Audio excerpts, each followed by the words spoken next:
देखिए, अविश्वास प्रस्ताव को लाने का केवल एक ही मकसद नहीं होता, और जिस आप एक मकसद की बात कर रही हैं, अविश्वास प्रस्ताव का अर्थ है कि भी किसी चुनी हुई सरकार को अपना बहुमत फिर से साबित करना पड़े और वो ना कर पाने की स्थिति में वो सरकार गिर जाए, उसको सरकार को आगे चलने का हक ना हो। लेकिन केवल यही मुद्दा नहीं होता। माननीय चौधरी भूपेंद्र सिंह हुड्डा जी ने ये जो अविश्वास प्रस्ताव लेकर आए, इसके पीछे एक मकसद था कि सरकार जिन मुद्दों पर हरियाणा की जनता की अनदेखी कर रही है, अब सरकार की जिन नीतियों के कारण कुशासन बढ़ा है, बेरोजगारी बढ़ी है, भ्रष्टाचार बढ़ा है, कर्जा बढ़ा है, उन सब मुद्दों को लेकर जनता के बीच में सरकार को बेनकाब किया जा सके। और जब सदन में देखा गया हमारे नेताओं द्वारा जिन मुद्दों पर हम जवाब चाहते थे उन पर सरकार बोलने के लिए तैयार नहीं है, तो वॉकआउट कर गए।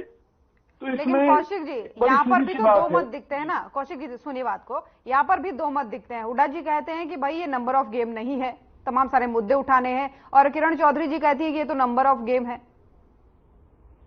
नंबर ऑफ गेम कहां से है भाई? क्या हमारी पार्टी ने दावा किया था कि भी हमारे इतने विधायक हैं और दूसरी पार्टियों के इतने विधायक हमें समर्थन कर रहे हैं इस मुद्दे पर? भाई, कांग्रेस के विधायकों की संख्या तो इतनी नहीं है कि हम सरकार गिरा सके। तो भूपेंद्र सिंह हुड्डा जी ने जो कहा है वही सच है। हम इसके माध्यम से जनता से जुड़े सारोकार, जनता से जुड़े मुद्दे और जो सरकार की बदनीयती है, बेईमानी है, उसको बेनकाब करने के लिए अविश्वास प्रस्ताव लाए थे। जिस तरह से एक चीज और मंत्री कृषि मंत्री जेपी दलाल जी ने कहा है कि भाई विपक्ष हर बार ऐसा ही करती है, चर्चा के लिए अपनी बात रख देती है और जब सरकार की बात सुनने की बारी आती है तो ये लोग वॉकआउट करके चले जाते हैं। देखिए, अगर सरकार सत्ता के दम पर केवल और केवल झूठ बोलने का काम करे, हम तो ये उम्मीद रखते हैं ना कि वहां पर ईमानदारी से मुख्यमंत्री अपनी बात रखेंगे हमारे मुद्दों पर। लेकिन वहां भी अगर झूठ, छल कपट, प्रपंच का सहारा लिया जाए और हम ये देखें कि भी इनके भाषणों से निश्चित तौर पर हरियाणा का बंटाधार हो रहा है और ये सच्चाई पर नहीं आ रहे, तो हम क्या करें उन परिस्थितियों में? हम जनता की अदालत में जाएंगे, जनता के बीच में जाकर बात करेंगे। चौधरी भूपेंद्र सिंह हुड्डा जी और हमारे कांग्रेस के अन्य नेता लगातार हरियाणा भर में धरने, प्रदर्शन, रैलियां ये जो कर रहे हैं, किस लिए कर रहे हैं? ये आम जनता के सारोकार से जुड़े मुद्दों को जनता के लिए सरकार को मजबूर करने के लिए कर रहे हैं कि सरकार उन पर काम करे। आपने तीनों को सुना और सरकार ने कई सारे सवाल आप पर दागे हैं, कुछ जवाब आप देना चाह रहे थे। जी, मैं ये कहना चाहता हूँ कि हमारी पार्टी हाईकमान द्वारा इससे पहले संसद में अविश्वास प्रस्ताव लाया गया था, जबकि आप जानते हैं कि भी संसद में बहुमत की क्या स्थिति थी। वहां भी कांग्रेस पार्टी का मुद्दा यही था कि जनता से जुड़े मुद्दों को उठाना और सरकार को उन पर बोलने के लिए मजबूर करना।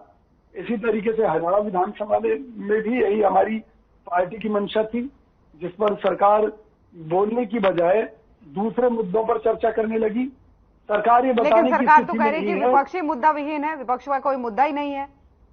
देखिए, सुनिए ना, जिसकी लाठी उसकी भैंस वाली कहावत चल रही है प्रदेश में भी और देश में भी। जो इनके कुशासन के खिलाफ आवाज उठाता है उनके यहाँ CBI का सम्मान पहुंच जाता है। पूरा देश देख रहा है, समझ रहा है। मुझे बताइए, हरियाणा जैसी जगह में कूड़ा उठाने का काम अगर चाइना की कंपनियां कर रही हैं तो कहाँ तो स्वदेशी का नारा गया, कहाँ यहाँ के लोगों को रोजगार का वादा रहा। कई सौ करोड़ के नगर निगम में घोटाले, चाहे वो गुड़गांव नगर निगम हो, चाहे वो फरीदाबाद नगर निगम हो। क्या आप बता सकते हैं कि केवल अफसर की कलम से क्या कई सौ करोड़ के घोटाले हो सकते हैं? नगर निगम की फाइनेंस कमेटी में जो बीजेपी के लोग हैं वो क्या कर रहे थे? उनके दस्तखत थे तो ये पेमेंटें कैसे पास हुई? जो नगर निगम के पार्षद बीजेपी के हैं, क्या वो इन्वॉल्व नहीं थे?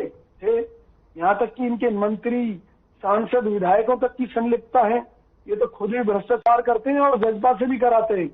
जजपा से भ्रष्टाचार करवा कर उनकी फाइलें बनाकर ये लोग जजपा को ब्लैकमेल करते हैं। अगर आपको याद हो, कोरोना पीरियड में जो सरकारी शराब जो रखी हुई थी, जो हरियाणा भर से पकड़ी हुई, किस तरह से वो बेची गई नंबर 2 में, और उसमें करोड़ों के वारे नारे हुए और खट्टर जी ने कराने का